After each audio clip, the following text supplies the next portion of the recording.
Court ने 1984 में हुए सिख विरोधी दंगों के मामले में कांग्रेस नेता सज्जन कुमार को दोषी करार दिया है। यह मामला सरस्वती विहार में दंगों से जुड़ा है, जिसमें कोर्ट ने माना कि सज्जन कुमार ने लोगों को भड़काया, जिसके कारण दंगा फैला और कई लोगों को अपनी जान गंवानी पड़ी। कोर्ट ने अभी सज्जन कुमार को इस मामले में सिर्फ दोषी करार दिया है। सजा का ऐलान अभी नहीं किया गया। 18 फरवरी को स्पेशल जज कावेरी बावेजा दोनों पक्षों के बीच सजा पर बहस को सुनेंगी। इसके बाद इस पर फैसला सुनाया जाएगा। यह मामला सरस्वती विहार में दंगों के दौरान 2 लोगों की हत्या से जुड़ा है। सज्जन कुमार से जुड़ा ये मामला पश्चिमी दिल्ली के सरस्वती विहार थाना अंतर्गत राजनगर का है, जहां 1 नवंबर 1984 को 2 सिखों की मौत के घाट उतारा गया था। मृतकों की पहचान सरदार तरुणदीप सिंह, सरदार जसवंत सिंह के रूप में हुई थी। उस दिन शाम के करीब 4 से 4:30 बजे सज्जन कुमार के नेतृत्व में दंगाइयों की एक भीड़ ने लोहे के सरियों व लाठियों से पीट-पीट कर दोनों की हत्या कर दी थी।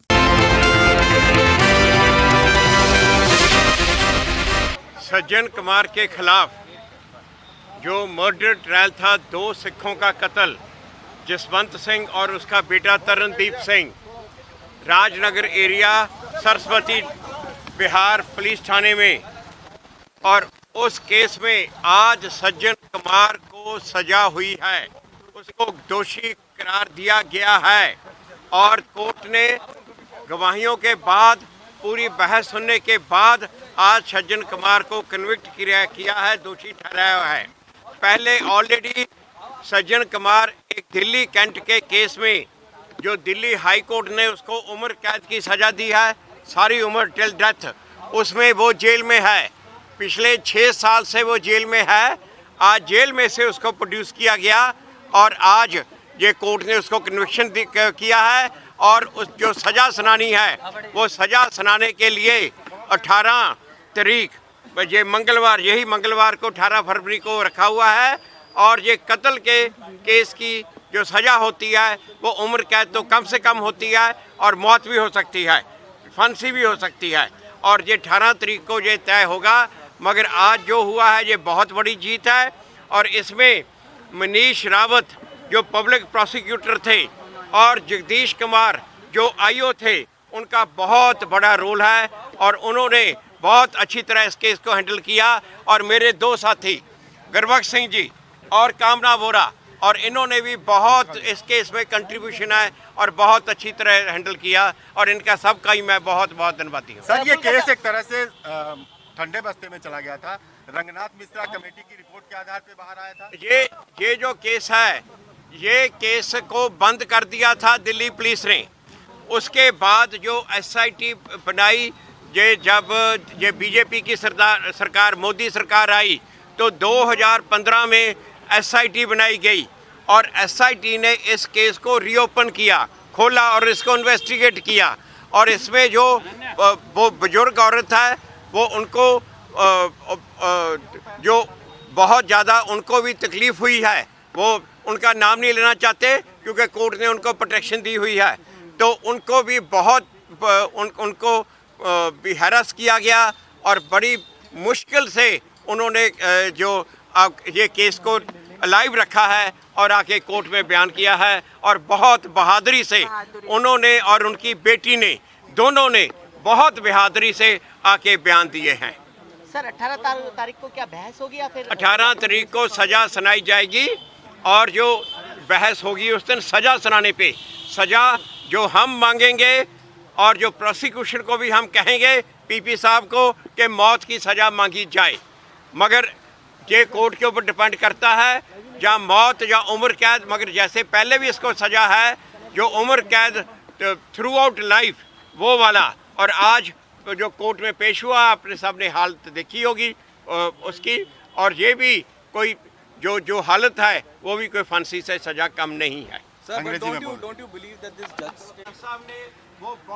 देखो, सज्जन कुमार के खिलाफ एक बहुत ही इंपॉर्टेंट केस 1984 का सरस्वती विहार थाने का FIR नंबर 458/91 जो कि चल रहा सी, ਜਿਸ ਕੇਸ ਦੇ ਵਿੱਚ ਲਗਾਤਾਰ ਟ੍ਰਾਇਲ ਚੱਲ ਰਹੀ ਸੀ। ਦੋ ਸਿੱਖਾਂ ਦਾ ਸਰਦਾਰ ਜਸਵੰਤ ਸਿੰਘ ਜੀ ਔਰ ਸਰਦਾਰ ਤਰਨਜੀਤ ਸਿੰਘ ਜੀ ਦਾ ਕਤਲ ਕੀਤਾ ਗਿਆ ਸੀ।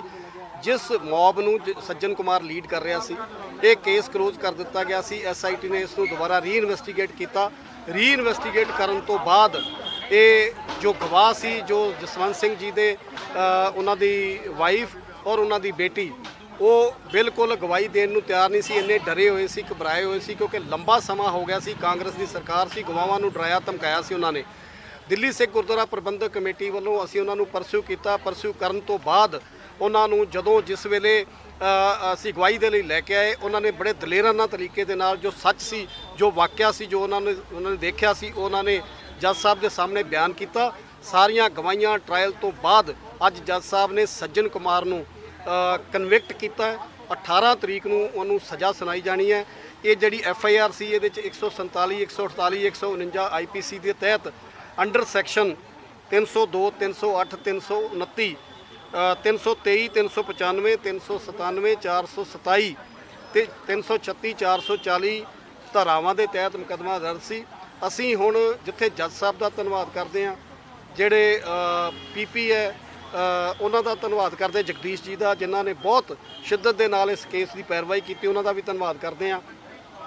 ਔਰ ਮੰਗ ਕਰਦੇ ਹਾਂ ਕਿ ਸੱਜਣ ਕੁਮਾਰ ਨੂੰ ਘੱਟ ਤੋਂ ਘੱਟ ਫਾਂਸੀ ਦੀ ਸਜ਼ਾ ਦਿੱਤੀ ਜਾਏ, ਤਾਂ ਕਿ ਇੱਕ ਐਸੀ ਮਿਸਾਲ ਪੇਸ਼ ਕੀਤੀ ਜਾਏ ਕਿ ਆਉਣ ਵਾਲੇ ਸਮੇਂ ਦੇ ਵਿੱਚ ਕੋਈ ਨਿਰਦੋਸ਼ਾਂ ਦਾ ਕਤਲ ਨਾ ਕਰ ਸਕੇ। ਜਿਸ ਤਰੀਕੇ ਦੇ ਨਾਲ ਸੱਜਣ ਕੁਮਾਰ ਨੇ ਮੌਬ ਨੂੰ ਲੀਡ ਕੀਤਾ ਸੀ 1984 'ਚ, ਔਰ ਸੜਕਾਂ ਦੇ ਉੱਤੇ ਜਿਸ ਤਰੀਕੇ ਦੇ ਨਾਲ ਸਿੱਖਾਂ ਦਾ ਕਤਲੇਆਮ ਹੋਇਆ, ਧੀਆਂ ਭੈਣਾਂ ਦੀ ਬੇਪਤੀ ਹੋਈ, ਪ੍ਰਾਪਰਟੀ ਲੁੱਟੀ ਗਈ, ਇਹ ਮਿਸਾਲ ਦੁਬਾਰਾ ऐसे ना हो सके। ऐसी मिसाल सज़ा जी वो सज्जन कुमार को मिलनी चाहिए। जिस तरीके से आज दोषी करार हुआ है, लगता है कि सिखों के जो जख्म है उन पर मरहम जो है वो लगता हुआ दिखाई दे। देखो, मैं समझदा कि मानयोग अदालतां भी हुण समझ सकियां, क्योंकि जदों कांग्रेस का राज सी और कांग्रेस ने मनमानियां कीतियां, उन्होंने CBI ਨੂੰ ਆਪਣੇ ਮਤਲਬ ਲਈ ਯੂਜ਼ ਕੀਤਾ, ਇਹਨਾਂ ਨੂੰ ਫ੍ਰੀ ਕਰਾਉਣ ਲਈ ਕਲੋਜ਼ਰ ਫਾਈਲਾਂ ਰਿਪੋਰਟ ਕੀਤੀਆਂ, ਗਵਾਹਾਂ ਨੂੰ ਡਰਾਇਆ ਧਮਕਾਇਆ। ਸੁਪਰੀਮ ਕੋਰਟ ਦੇ ਵਿੱਚ ਹਜੇ ਪਰਸੋਂ ਹੀ ਇਹ ਕਿਹਾ ਗਿਆ ਕਿ ਪੁਲਿਸ ਨੇ ਸਿਰਫ ਜਿਹੜੀ ਆ ਆਈ ਵਾਸ਼ ਕੀਤਾ ਸੀ ਕਿ ਜਿਹੜੇ ਕੇਸ ਸੀ ਉਹ ਤਾਂ ਕਰਕੇ ਡਿਸਮਿਸ ਹੁੰਦੇ ਰਹੇ। ਲੇਕਿਨ ਮੋਦੀ ਸਾਹਿਬ ਦੀ ਸਰਕਾਰ ਨੇ SIT ਬਣਾਈਆਂ, CBI ਨੇ ਰੀਇਨਵੈਸਟੀਗੇਸ਼ਨਾਂ ਕੀਤੀਆਂ। ਅਸੀਂ ਧੰਨਵਾਦ ਕਰਦੇ ਹਾਂ ਮੋਦੀ ਸਾਹਿਬ ਦਾ, ਅਮਿਤ ਸ਼ਾਹ ਜੀ ਦਾ, ਕਿ ਜਿਹੜੀ ਉਹਨਾਂ ਨੇ ਸਿੱਖਾਂ ਦੇ ਨਾਲ ਜੋ ਧੱਕਾ ਹੋਇਆ ਸੀ, ਉਹ ਜੋ ਏਜੰਸੀਆਂ ਸਨ ਉਹਨਾਂ ਨੇ ਚੰਗੇ ਤਰੀਕੇ ਨਾਲ ਪੈਰਵਾਈ ਕੀਤੀ ਔਰ ਇਸ ਜਿਹੜੀਆਂ ਦੋਸ਼ੀਆਂ ਨੂੰ ਸਜ਼ਾਵਾਂ ਮਿਲਣੀਆਂ ਸ਼ੁਰੂ ਹੋਈਆਂ। ਔਰ ਇਹ ਮੈਂ ਸਮਝਦਾ ਜਿਹੜੇ ਜ਼ਖਮ ਸੀ ਉਹ ਭਰੇ ਤਾਂ ਨਹੀਂ ਜਾ ਸਕਦੇ, ਪਰ ਕਿਤੇ ਨਾ ਕਿਤੇ ਮਲਮ ਲਾਉਣ ਦਾ ਕੰਮ ਜਿਹੜਾ ਉਹ ਜ਼ਰੂਰ ਹੋਇਆ। की सुनवाई हुई कि कोर्ट की तरफ से की कहा गया है दोषी के लिए? SIT का केस आज पहला केस है जो मोदी जी ने आके SIT बनाई थी, और आज उस केस में 2021 में इसकी चार्जशीट हुई थी और आज उसका ऑर्डर हुआ है, उसको दोषी करार दिया गया है सज्जन कुमार को, और उसकी 14 मार्च की जो डेट है उसमें उनको सज़ा सुनाई जाएगी। तो आज जो जज साहब ने ये फैसला दिया है, सिखों को कम से कम 1900 पीड़ित परिवारों को राहत भरा ये फैसला है। हमें उम्मीद थी कि इनको इस केस में फांसी की सज़ा होएगी। इसमें 2 आदमियों का मर्डर किया गया था और IP police station Saraswati Vihar से ये मुकदमा दर्ज हुआ था और इनका काफ़ी दिनों से मतलब कोर्ट में एविडेंस चल रहे थे, उसमें आज फैसला हुआ है। तो इसमें हम दिल्ली से गुरुद्वारा कमेटी ने बहुत ही अच्छी तरह से इसका फाइट किया और पीड़ित परिवारों ने जो है इसमें डट के अपने गवाही दी है, जिससे आज हम यहाँ तक पहुँचे हैं। और आने वाले दिनों में इनको फांसी की सज़ा की हम मांग करते हैं। इनको कम से कम जज साहब इनको फांसी की सज़ा दें। लगता है कि इंसाफ मिल पाएगा अब जिस तरीके से? नहीं, बिल्कुल मिलेगा। जब हम अमित शाह जी से मिल के आए थे और हमने कहा था कि देखो जी ये जो है कोर्ट का स्टैंड बदल नहीं रहा है, तो उन्होंने सीनियर वकीलों को केस में लड़ने के लिए बात कही थी और हमारे दिल्ली के LG ने भी हमारे को कहा था कि सीनियर से सीनियर एडवोकेट हम आपको देंगे, और उससे लग रहा है कि उसमें रिजल्ट आने शुरू हो गए।